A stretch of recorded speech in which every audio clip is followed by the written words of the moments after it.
Assalamualaikum warahmatullahi wabarakatuh. Perkenalkan, saya Putri Pranti, Prodi PAI. Di sini saya akan menjelaskan pengukuran ranah psikomotorik, di mana pengukuran ranah psikomotorik itu yang menjadi hasil akhir dari evaluasi selama 1 tahun pembelajaran yang mengumpulkan proses penilaian untuk mengetahui sejauh mana sih siswa itu menerapkan hasil belajarnya. Menurut Sukardi, evaluasi memiliki beberapa jenis, yaitu 1. Evaluasi harus masuk dalam kisi-kisi yang telah ditentukan. Yang kedua, evaluasi sebaiknya dilaksanakan secara komprehensif. Yang ketiga, evaluasi diselenggarakan dalam proses kontinu. Dan yang keempat adalah evaluasi harus mempertimbangkan nilai-nilai yang berlaku, di mana ranah psikomotorik ini adalah ranah yang berhubungan dengan hasil belajar yang pencapaiannya melalui keterampilan.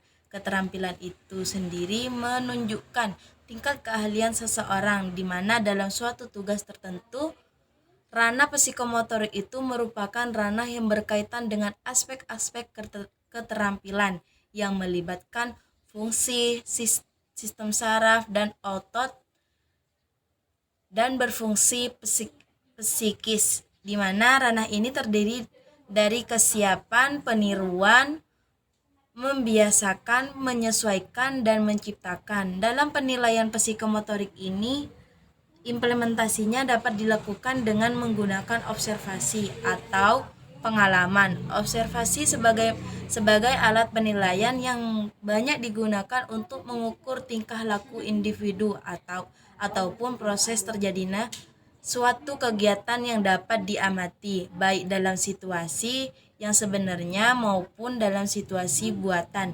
Dengan kata lain, observasi dapat mengukur atau menilai hasil dan proses belajar atau psikomotorik ini, misalnya tingkah laku peserta didik ketika praktek. Kegiatan diskusi ini peserta didik itu partisipasinya seperti peserta didik dalam simulasi ditinjau dari alat ukur dan instrumen yang digunakan untuk melakukan pengukuran secara umum. Dibedakan menjadi 2, yaitu berbentuk tes dan non-tes. Pengukuran yang berbentuk terbiasa dibedakan menjadi 3, yaitu tes lisan, tes tulis, dan tes perbuatan.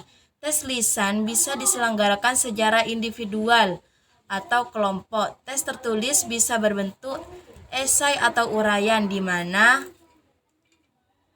itu adalah objektif. Sedangkan tes perbuatan bisa dilaksanakan secara individual atau juga kelompok. Mungkin cukup itu yang dapat saya sampaikan. Kurang lebihnya, wassalamualaikum warahmatullahi wabarakatuh.